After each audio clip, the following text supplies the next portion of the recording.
Blog Talk Radio. Welcome, world. Welcome once again to Tuesday Talk with Key West Lou. I am your host, Louis Patrone. We are in dangerous trouble. I mean, this coronavirus, oh my God. And it doesn't seem as if our dear President, Donald Trump, has any comprehension, any understanding of what is going on. And his Republican Party, they keep following him around. Donald's the Pied Piper. They believe everything he says and what he does. And with all due respect to the office of the presidency, our president's a pure, unadulterated idiot. He's going to cause a lot more people to die. Now, we're going to visit a few places tonight. A lot's going to have to do with this coronavirus thing. We're going to be in Washington, D.C., Key West, Germany, Rome, Italy, the Vatican, Spain, Oregon, and New York. Let's start first with someone we all know, Eugene Robinson, the writer, the columnist, the acclaimed columnist for the Washington Post, who I might also add spends the month of January here with his wife every year in Key West, and we are happy to have him. He brings something special to our island when he visits. Whether he'll visit this year, we don't know. It's still a long way off. Anyhow, recently, he said in one of his columns when referring to Donald Trump, and I quote, the salafistic response to the coronavirus crisis offers overwhelming proof, if any more were needed, that it was a catastrophic mistake to give an egomaniacal reality television star such power and responsibility. We are all paying the price. And it's true. He's an egomaniac. He's catastrophic. He was a TV star. And we gave him all this power and all this responsibility, and he was not a Ronald Reagan, okay? And we're paying the price now. We've been paying it for 3 years, and we're paying it right now in the things he is doing with regard to the virus which has attacked us and attacked the whole world. Now, at 6 o'clock this evening, he appeared. Donald appeared again with it. You know, I use the word Donald when I refer to him. I'm showing my disrespect. Okay, I'll be perfectly frank. I am showing my disrespect. I should call him President. I should call him Mr. Trump, President Trump. I don't respect the man. I'm sorry. I have no respect for him, and so I refer to him as Donald. Having said that, tonight when he went on with his task force at 6 o'clock, he was a totally different person.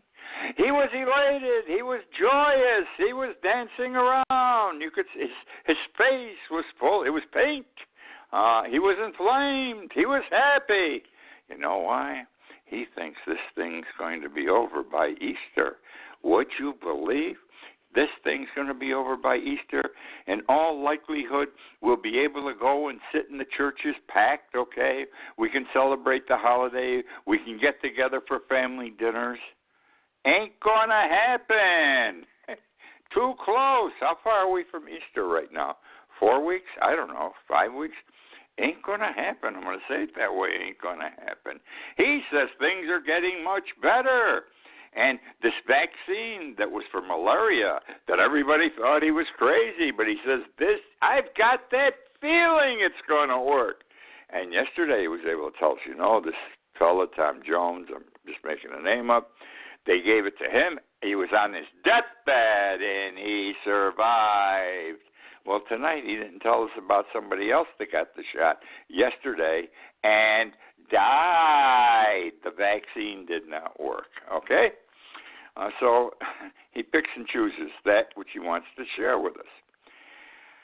They're working in the Congress this evening trying to get this third bill through, stimulus bill. At some point they're going to have a bill because we need another bill. It's a mess. Even the Republican one was a disaster. The Democrats have made many changes, many good changes, but it's still a disaster. Now, we know little about the new one, but what seems to have eked out Let me talk to you about the airlines, for example. First, let me talk about the cruise ships. You tell me why we have to give money to the cruise ships. Do you know there is not a cruise ship line in the world that is licensed to operate out of the United States? They're not incorporated here. They pay no taxes to the United States. They're in Liberia, someplace else in Africa, one of the Cayman Islands or something. They're every place but in the United States, but they get most of their business out of and through the United States. And we're going to help them? Screw them. They never paid their fair share, and now we have to bail them out. I don't buy it. Let them go back to the countries where they are incorporated, their home countries, and see what arrangements a Liberia or whatever they are can do for them rather than us, okay? Now we go talk about the airlines, because I understand what airlines can do when they need money. Most of our airlines are incorporated in this country. They pay taxes here. But here's the scenario. He wants Trump wants five. I don't say Mr. Trump or President Trump. This is disrespect also, which I indicate to you. And not ashamed to say it. He doesn't deserve it. You earn respect. He wants a package of $500 million, to bail out the corporations like the airlines, the cruise ship lines, the hotels. He who owns hotels big time wants to bail out the hotels. He's going to come out of this thing good. Federal taxpayer dollars used to bail the President of the United States hotel businesses out of the trouble they are in because of a lack of business. Now we go back to the airlines. I keep going and coming back, but here's the story on airlines. Airlines have been in trouble before. My whole career I have seen airlines in trouble. And here's the story on airlines. Airlines do get in financial difficulty. Rarely do they go bankrupt. I'm talking outright bankruptcy. I think the last major airline that went bankrupt was 40 years ago, and it was, I don't know if some of you people have ever heard of it, Eastern Airline. It was the biggest thing going. I was shocked when they went under, but they went under. They were out of business. Well, how it works today is we have a proceeding under the bankruptcy law called Chapter 11, and this is for businesses. All these airlines, and I know what I'm talking about, all these airlines have to do is file a Chapter 11 bankruptcy proceeding. They are not going out of business. Not one employee is going to lose their job. No plane or hangar is going to be sold for scrap. The Chapter 11 is not an outright bankruptcy. The purpose of it is to keep a big business in business, okay? And what happens as soon as the airline files, the airline corporation, with the bankruptcy court for a Chapter 11, they no longer have to pay any money to the people they owe money to. They don't pay their debtors. At some point down the line, 2, 3, 4 years from now, they'll make a deal with their debtors and they'll get out for anywhere from a nickel to a quarter on the dollar. In the meantime, the court will appoint experts in this type of bankruptcy law to monitor the situation. Everybody's going to have the super-duper bankruptcy lawyers in this area. And they'll stay in business. They will operate. No customer will even realize they're into a Chapter 11, not that it's of any importance if they know. And they'll just keep going. And the banks love to loan money to any corporation when they file for Chapter 11. Very simple reason why. They don't owe anyone any money. So the bank that loans them money is going to be first in line to get paid back. It's almost a guaranteed repayment, all right? And that's how it works. And they all come out of these Chapter 11 bankruptcy proceedings. Let me give you an example. But in the years between 2002 and 2011, the following airlines had financial difficulties, okay, and they went into Chapter 11 bankruptcy proceedings, and all of them are still in business today. And I'm talking about American, Delta, Frontier, United, and U.S. Airways. They all were in trouble. They all filed for bankruptcy under Chapter 11. The bankruptcy court helped them put themselves together. Said you don't have to pay this one, you pay this one, you pay this one a nickel or a dime on the dollar. The new banks came in. Some of the ones that only got the nickel on the dollar were happy to loan them money because the new debt is a new debt, and they were in line to get paid first. Plus, the money they couldn't get paid, they could write off because they made claim for it in bankruptcy court for the full amount. And they have a judgment for it, but they can't collect it. They can write the full amount off on their taxes. It's a sweetheart deal. Now, I ask you why. Is Trump aware of this? He's got to be aware of this. He played all these games with the casinos in Atlantic City. When he went into bankruptcy, he was into Chapter 11 proceedings there. I don't understand. And do any of our senators or House of Representatives people, do they understand this? Do our media people understand it? Have you heard one person talk about a Chapter 11 proceeding like Lewis's? I've been pushing this now for 2 months. I'm a voice in the wilderness. I'm not that smart. But I know this stuff. I practiced law for 46 years. This wasn't my specialty. But this is a basic. This is a basic. It's understood by every lawyer. So I don't see why we're loaning them 1 penny. Because what we're going to loan them, most if not all, they'll never have to pay back. And if they have to pay back, it'll be very little. Or it'll be over such an extended period of time with extremely little or no interest at all. It's a sweetheart deal. But so is Chapter 11 a sweetheart deal. It's even better. And I don't know why they're not doing 11s and no one is talking about it. For some reason, Trump wants corporations like the airlines to come out with a big dollar out of this deal. He always wants corporate America to come out ahead. He never worries about the working man because this $500 billion is not going to go in the pocket of the guy on the street who needs his money to pay his rent, not even a mortgage, okay, to pay his rent, put food on the table for kids, buy clothes for the kids for school, etc.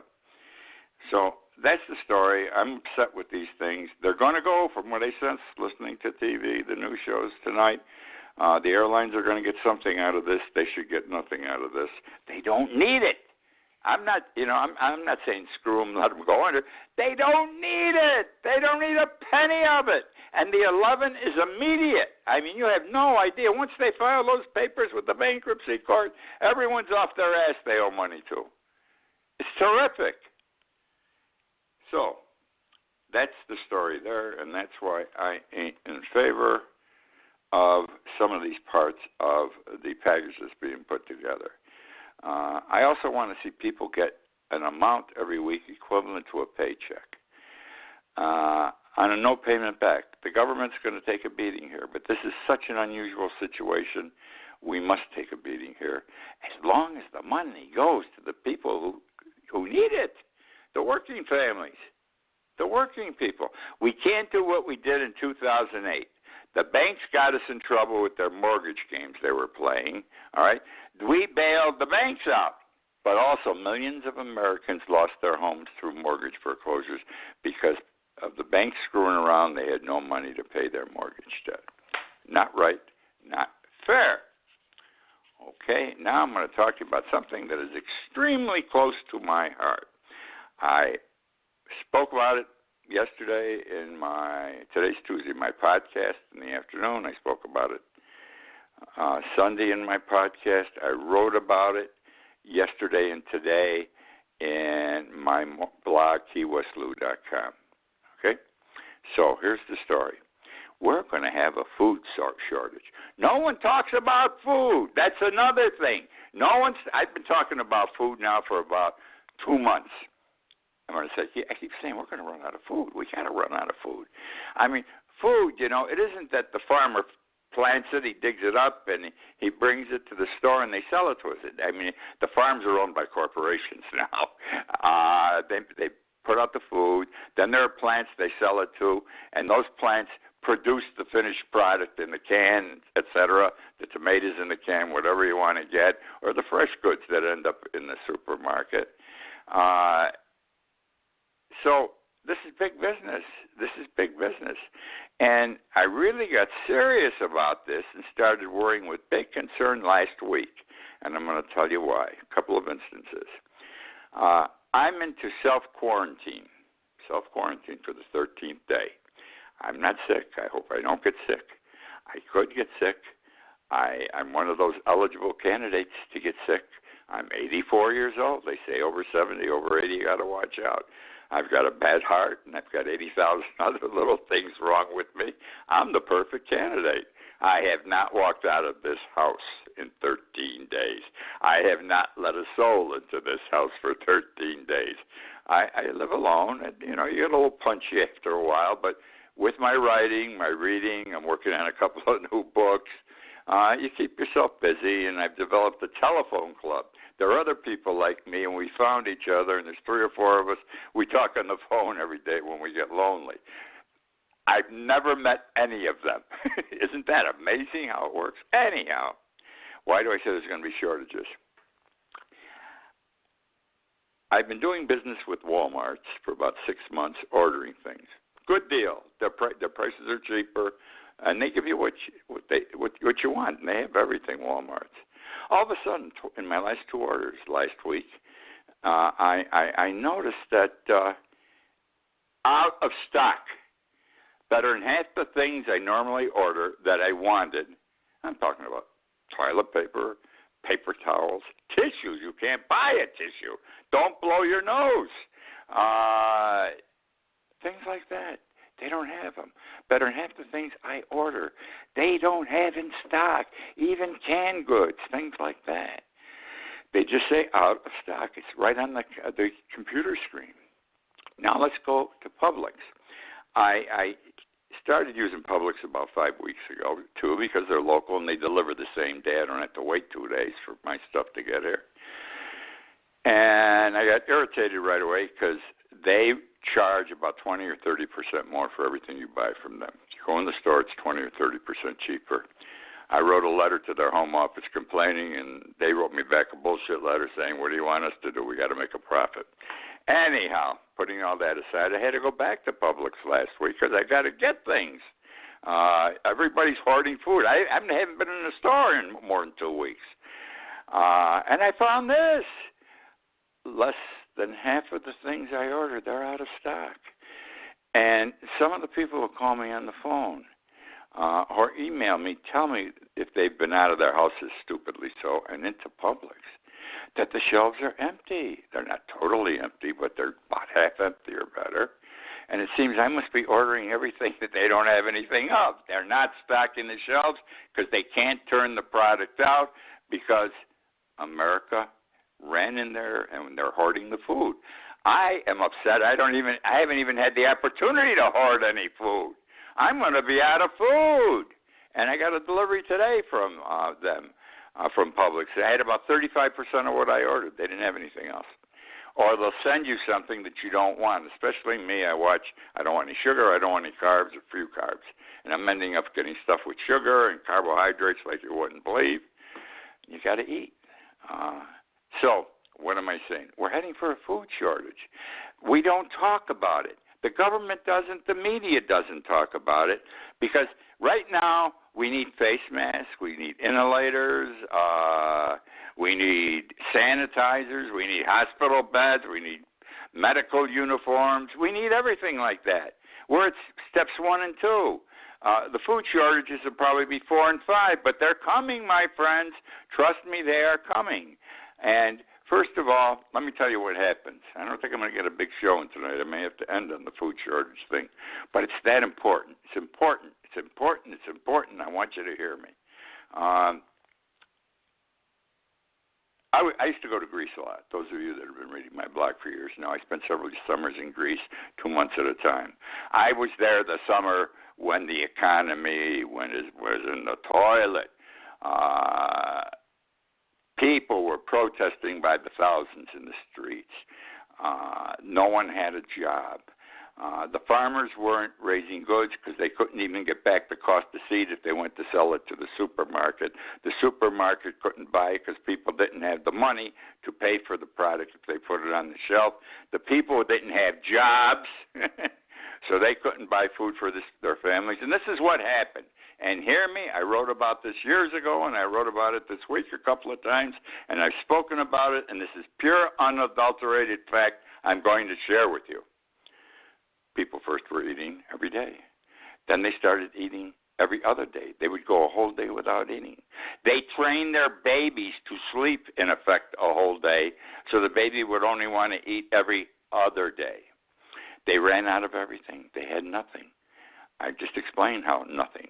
So now they ate their pets. Yes, they killed their cats and dogs and ate them.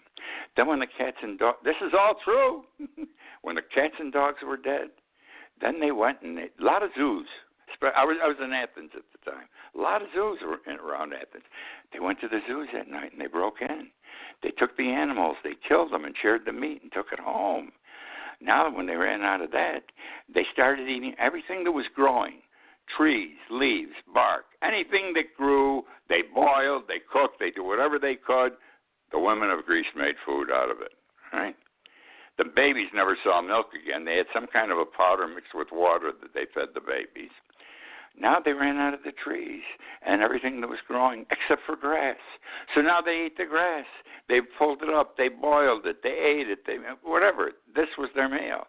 Now they ran out of grass. I kid you not. And now they started digging into the ground, and they dug up roots, and were boiling the roots and eating them. Roots of whatever, not just grass. I'm talking about whatever kind of roots they could find under the ground. We're heading for that. Now, as a result of that, the people got pissed off because the economy was real bad. They had no food. So now they're protesting in the streets. And I saw what they did. I was there when they did it. The Fifth Avenue, New York City's Fifth Avenue of Athens is called Ermos, E-R-M-O-U-S Street. Beautiful street. Fine designer clothes, jewelry stores, great furniture. They went down that street, okay, and they tore down the windows. They went inside and tore up the goods. Very few people stole what was inside.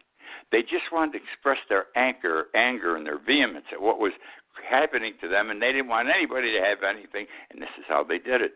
Those that did actually steal then went out and bartered it for food or tried to sell it to get some money to buy some food. When the riots were over, it took 2 or 3 days to do all this stuff. Now I go down Ermos Street. My hotel was 2 blocks away, the Grand Britannia, the finest hotel in the world, finest hotel I've ever stayed at. And I walked down Britannia Street. What do you think I saw? I saw beggars, tons of beggars. I'd never seen beggars before. I didn't realize it. They didn't look like our homeless people. No way. Our homeless people look like they drive Rolls Royces compared to the people I saw on the street on Ermos at Athens. Women walking around with a little baby in one hand and their other hand out, saying, in effect, I need money to feed my baby. People with arms and legs begging. I saw one guy, God bless him, no legs, no arms, scarred face, his hair screwed up. I can't explain how. Horrible. I don't even know if he could see. And his friends had propped him up with boards, and they put him on a curb. No arms, no legs, and they put a pan in front of him, and you put money in the pan. Well, I don't know how far we're going to go, but we're coming to the point where we are going to be very short on food, and people are going to get pissed off and upset. Now, don't think I'm crazy. Listen to what I'm going to say. Our government knows it. Trump has not shared it with us, but they've got it all set up. There is a law out there. It's been there since 9/11. After 9/11, a law was passed that if a nuclear weapon went off in any city, there was immediate martial law, and the U.S. military, not the National Guard, would go in and take over. Well, over the years, it's been amended. Since Trump has been amended, this law, it's called Con something. It's operated by the U.S. Northern Command. They've amended it. The last time it was amended, so we understand each other, was February 1st, 2020, 7 weeks ago. And it's amended, and it's set up that if there's any rioting, if there is a disturbance, violence breaks out because of a food shortage, violence breaks out because of a food shortage, or if constitutional succession cannot happen because everyone's dead or sick. In other words, president, vice president, then they go the House Speaker, then they go through the cabinet. If everybody's sick, then we're going to have martial law. I'm only interested right now in the food part because we are going to have a food shortage, and they know it, and no one tells us it's going to happen, and they're all set up with the most recent amendment for the United States Air Force to step in under the U.S. Northern Command. It's under the command of four-star General Terrence O'Shaughnessy. He's all ready to go. This thing's all worked out and all planned out. And the president doesn't even have to consent to this because he's going to be too sick. There'll be nobody sitting in his chair who can do it. The military will make the judgment. The country's screwed up. There are too many riots in the street over these food shortages, and we're taking over. That's simple. And at some point, they're supposed to give up the power. Whether they will or not now, I don't know, because this is all new. We've never had a situation where a sickness could destroy our country like coronavirus can. Trump is crazy and full of shit, if you excuse me, when he says, well, probably by Easter you're going to sit next to each other in church and the family's going to get together for Easter Sunday dinner. It isn't going to happen. And so that's what's going to happen. And now I can understand, and I reported on this the last 2 weeks, when we first got into the virus thing, ammunition was selling like crazy in the gun stores. 2 weeks later, guns were selling. 2 weeks ago, guns were selling at 400% more than they had last year at this time, during the same time frame. So now what they're saying is you're going to have people out in the street with guns. That's why we got to have the military. We got to have the tanks. We got to have all that stuff. You say, Lewis, you're crazy? I'm not guaranteeing it's going to happen. I'm not sure it's going to happen. But it seems to me, based on the way I shop, and you people got to be experiencing it too, the stores don't have everything they should have or as much as they should have. For example, you want to buy paper towels? If you can get them, you can only buy one set roll or one set of rolls. You want to buy tissue? Good luck if you can find it. If you can find it, you're only allowed to buy one box. You see how things are getting tight? And that's what's going to happen, I'm afraid. And they don't tell us about this food shortage that's coming. People have already hoarded. That may be a reason there's not enough food. But it's coming. They've corrected the law as of February 1st this year. And we could be living under martial law. Now, people will say to you, well, what the hell? Abraham Lincoln had martial law when he was during the Civil War. Well, of course. But he was still alive. He was still president. Trump's going to be dead or sick in bed. That's why they have the power to do this. Not a healthy situation ahead, my friends. Okay, where am I now? I apologize for getting excited, but it's something to get excited about. Okay, Trump is passing the buck. It's an absolute total disgrace. He is passing the buck. The federal government is not doing enough during this crisis. Trump is not leading. He doesn't have his people doing what they're supposed to do. He's leaving it to the states. And he's saying, oh, the states are doing a good job. Well, most of them are. Look what Cuomo's doing in New York. Absolutely outstanding. He's doing better than the president is doing in any respect with regard to this situation, with this virus situation. But he's passing the buck because he doesn't know how to handle these things, and he's afraid of it. I think he's crumbling. He's afraid of the thing. We need more federal intervention, more federal assistance. If Cuomo can do the brilliant things he's doing and getting a lot of product where he's getting it in New York State, he said, I'm buying face masks from all over the world. Why can't Trump do it with the federal government? Very simple. I'm sorry to say that's all for tonight because I got so much to talk about. But these are important things. I'm glad you joined me. I apologize if I spoke too strongly about the president, but I'm getting upset. He's not doing his job. What can I tell you? Stay inside if you can. Don't touch hands with anybody. Give you an example very quickly. My realtor, I rent my house, called up tonight. I don't want you to pay me by cash. I don't want you to pay me by check.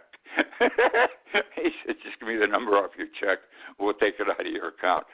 They don't want to touch anybody. My time's up. I got to go. Nice talking to you. Stay healthy this week, and be here to listen to me yell and scream again next week. Thank you. Good night.